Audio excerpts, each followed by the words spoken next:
क्यों तुम्हारे जब के लिए थोड़े हाँ कहीं नहीं खाना हाँ यार आवा नहीं पहले रोटा ही खवाना चाहिए आप आवा देख माना तो गाड़ी के लिए रात में वहाँ नाश्ता पूछे दे जो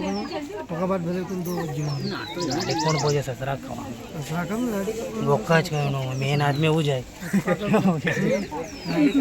समझाते हैं क्यों भैया हाँ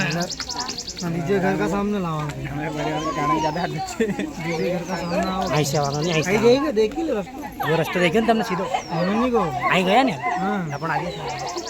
डीजे आई जाने रहेगी अब जाऊँ नहीं देख लो पहले कैसे वहाँ से बरस